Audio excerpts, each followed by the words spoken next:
성도 여러분들 안녕하십니까? 2월 26일 금요일입니다. 함께 하신 여러분들을 환영합니다. 저는 퀸즈교회를 섬기는 김희상입니다. 이제 기도하시고 시작하도록 하겠습니다. 하늘에 계신 아버지 하나님, 저희들의 일주일의 삶을 지켜주셔서 감사드립니다. 또 새로 주어진 이 하루가 우리의 삶에 정말 행복하고 의미 있는 하루가 될 수 있도록 인도해 주시고, 하나님의 도우심 가운데 믿음 안에 늘 굳건하게 서고 주님의 뜻을 수행하는 주의 백성들이 되게 인도하여 주시옵소서.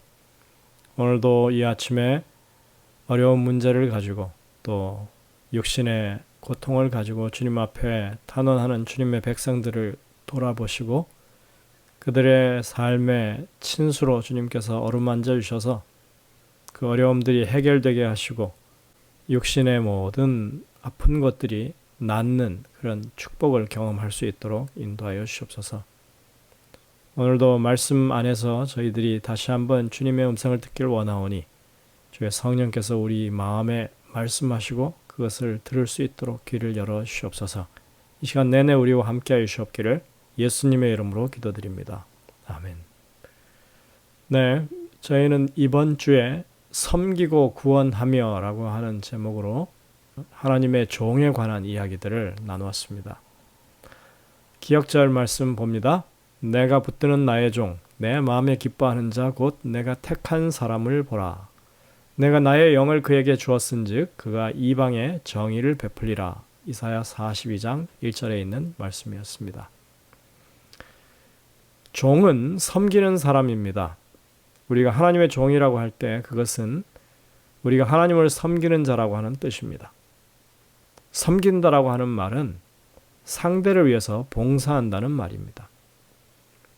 우리가 흔히들 서비스라고 말하는 그것이 바로 섬긴다는 말입니다.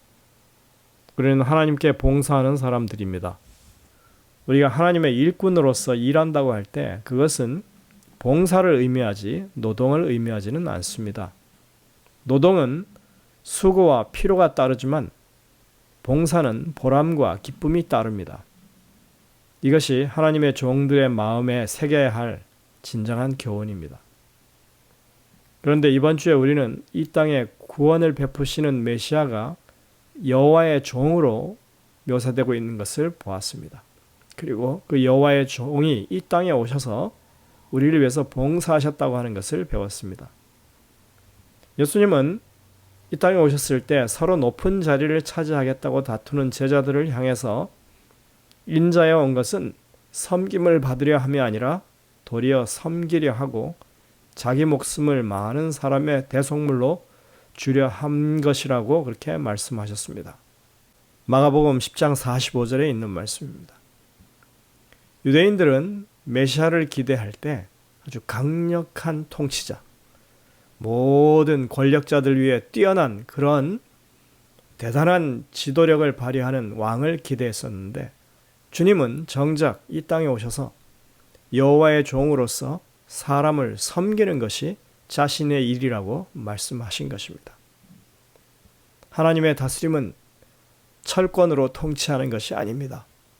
그것은 사랑의 다스림이고 섬김의 리더십입니다. 하나님께서 아담을 창조하시고 에덴 동산에 두실 때 그때 하신 명령, 생육하고 번성하라, 땅에 충만하라, 모든 생물을 다스리라고 하셨을 때 여기서 그 다스림은 바로 사랑의 봉사를 의미했습니다. 우리가 흔히들 주지사를 가리켜서 가버너라고 부릅니다. 다스리는 사람이라고 하는 뜻이죠. 그런데 주지사는 정작 자신을 주민들 위해 군림하는 사람으로 묘사하지 않고 그 지역 주민들을 위해서 봉사하는 사람이라고 말합니다. 사실 오늘날 사람들에게 있어서 다스림이라고 하는 것은 봉사의 의미로 통하는 말입니다. 문제가 생기면 조정해주고 해결을 합니다. 분쟁이 생기면 중재하고 화해시킵니다. 이런 의미가 다스림 속에 들어있는 것입니다. 이런 다스림은 모두의 유익을 최우선적으로 우리가 생각할 때 지도자가 발휘할 수 있는 최선의 권력입니다. 능력입니다. 그러나 그 지도자가 만일 자신의 유익을 위해서 그 권한을 사용하기 시작하게 되면 그때부터 그것은 남용이 되고 모든 사람에게 불행을 가져오는 일이 되는 것입니다. 예수님은 그런 의미에서 우리를 다스리는 평강의 왕으로 오셨습니다. 금요일 소재에 보면 예수님의 인격적인 면모에 대해서 설명한 말이 있습니다. 이것은 복음교역자 117쪽에 있는 말씀입니다. 한번 보시겠습니다. 영혼을 구원하는 사업에는 많은 기지와 지혜가 있어야 합니다. 구주께서는 결코 진리를 숨기지 아니하시고 항상 사랑으로 말씀하셨습니다. 그분은 다른 사람들과 교제하실 때 많은 기지를 사용하셨으며 항상 사랑과 이해심이 많으셨습니다.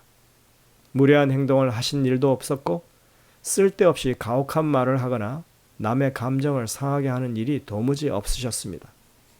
사람의 약점을 힐난하는 일도 없으셨습니다. 그러나 외식하는 일과 불신과 죄악은 기탄 없이 책망하십니다. 그러면서도 책망하시는 그분의 음성에는 눈물이 섞여 있었습니다. 그분은 진리를 무정한 것으로 표현하지 않으시고 언제나 그 속에 인류에 대한 깊은 사랑을 나타내 보이셨습니다. 그분의 목전에는 모든 영혼이 다 귀중했습니다. 그분은 몸에 하나님의 위엄을 지니고 있었을지라도 하나님의 가족의 각 개인에 대해서 깊은 동정심을 가지고 돌아보셨습니다. 주님께서는 각 사람을 보실 때 그들을 구원해야 할 사명이 자신에게 있음을 아셨습니다. 자, 여러분들 이 말씀을 들으시고 어떤 생각이 드십니까? 이 글 속에서 비춰지는 예수님의 모습은 인간을 위해 봉사하시는 정말 진실된 하나님의 종의 섬기는 모습입니다. 이것이야말로 진정한 지도자의 모습입니다. 이것이 바로 우리가 모본해야 할 여호와의 종의 모습입니다. 그래서 예수님은 자신을 섬기러 왔노라고 말씀하실 때 이렇게 분명하게 설명을 하고 계십니다. 마가복음 10장에 42절부터 44절에 보면 이렇게 말씀합니다. 이방인의 집권자들이 그들을 임의로 주관하고 그 고관들이 그들에게 권세를 부리는 줄을 너희가 알거니와 너희 중에는 그렇지 아니하니 너희 중에 누구든지 크고자 하는 자는 너희를 섬기는 자가 되고 너희 중에 누구든지 으뜸이 되고자 하는 자는 모든 사람의 종이 되어야 하리라. 아주 분명한 원칙이죠. 예수님이 이 땅에 오셔서 말씀하셨던 것 그대로 그렇게 행하신 것을 우리가 볼 수 있습니다. 오늘날 교회들에서 이 다스림의 원칙을 주님이 가르쳐 주신 방법대로 따른다면 교회가 얼마나 활력이 넘치고 행복한 공동체가 되겠습니까? 나만의 유익을 위해 살지 않고 다른 사람의 편의와 유익을 위해서 봉사하려는 사람이 많은 교회라면 그 교회는 이 땅에서 주님의 다스림을 받는 교회요. 모든 사람들이 정말 가슴으로 칭찬하고 존중하는 교회가 될 것입니다. 장로직이나 집사직이 명예직이 아니라 봉사직이라고 하는 것은 하나님의 다스림의 원칙을 따라서 말하는 것입니다. 그런데 아직도 많은 교회에서 장로는 군림하는 것인 줄 착각하는 분들이 있습니다. 예수님은 그것을 이방인들이 하는 일이라고 말씀하셨습니다. 하나님을 모르는 그들은 먹고 사는 일에 대한 것이 그들의 삶의 최우선적인 문제가 되지만 하나님의 백성은 하나님의 나라를 가장 먼저 앞세웁니다. 하나님의 다스림이 최우선이라고 하는 그런 말입니다. 예전에 어떤 대형 교회에서 소그룹 리더를 뽑을 때 모든 교인들 앞에서 직접 선거로 뽑는다고 하는 말을 들었습니다. 조금 심하다 싶겠지만 그 말이 의미하는 것은 소그룹 책임자, 즉 교회 선교의 책임을 맡은 사람은 사람들로부터 인정받는 사람, 열심히 봉사하고 섬기는 사람이어야 한다는 의미로 그렇게 하는 것입니다. 장로면 당연히 리더가 된다고 하는 생각은 그 교회에서 통하지 않는다고 합니다. 섬길 줄 모르는 사람, 봉사할 줄 모르는 사람은 설 자리가 없는 교회인 셈입니다.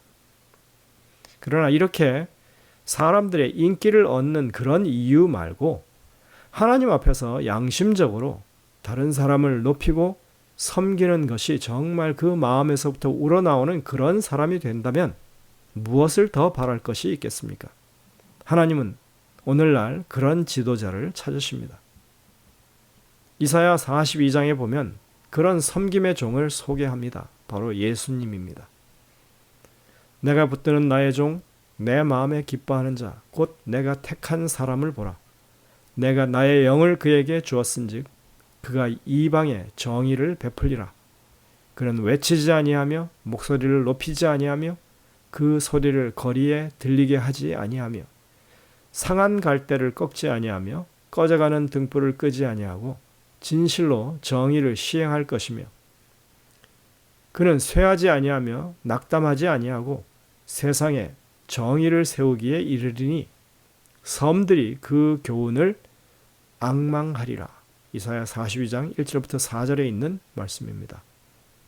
우리 모두 이런 여호와의 종을, 예수님을 모본하는 사람들이 되어야 합니다. 이런 일을 함에 있어서 지금 이곳에서 말씀하고 있는 것은 성령의 임재하심이 가장 중요한 부분이라고 하는 것입니다. 메시아에 대한 예언마다 성령이 부어짐에 대한 말씀이 계속 등장합니다. 성령 하나님이 우리와 함께 하심을 우리가 굳게 믿고 그렇게 따른다면 우리에게 이러한 능력의 변화가 온다는 것입니다. 그리고 이어지는 말씀들 속에서 하나님의 능력으로 이루어질 일들에 대해서 약속하고 계십니다. 이사야 42장 6절부터 9절입니다.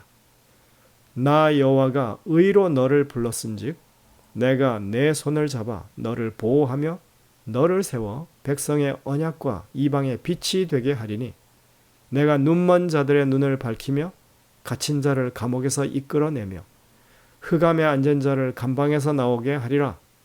나는 여호와이니 이는 내 이름이라.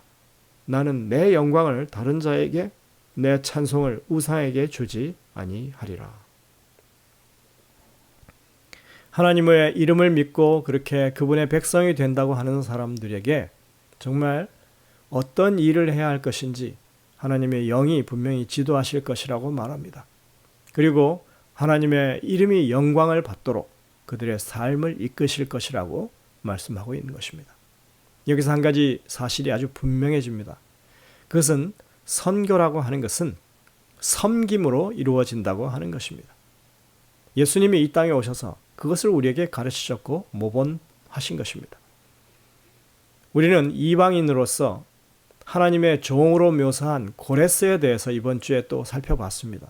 그는 당대 최고의 강대국의 군주였지만 자신에 대해서 150년 전에 이미 예언하신 하나님, 그분의 실존을 그가 받아들이고 하나님의 예언대로 이스라엘 백성들을 고향 예루살렘으로 돌려보내고 또한 성전 건축까지 하도록 그렇게 조서를 내렸습니다. 고대 제국의 분위기 안에서는 절대로 있을 수 없는 그런 전대미문의 사건인 것입니다. 심지어 이방인도 하나님의 부르심에 이렇게 응답하고 하나님을 위하여 봉사하길 마다하지 않았는데 하나님을 섬긴다고 스스로 공언하는 사람들이 하나님의 말씀에 전적으로 따르지 않는다면 정말 얼마나 부끄러운 일이 되겠습니까? 우리는 이번 주 교과 서두에서 보았던 시대의 소망 640쪽에 나오는 그 말을 다시 한번 상기할 필요가 있습니다. 우리가 예수님의 발자취를 따라가기 위하여 나사렛이나 가버나움이나 베다니에 갈 필요는 없습니다. 우리는 병상곁이든 빈곤한 오두막집이든 사람이 많이 모인 대도시의 뒷골목이든 인간의 마음에 위안이 필요한 곳이라면 어디에서든지 예수님의 발자취를 찾을 수 있습니다.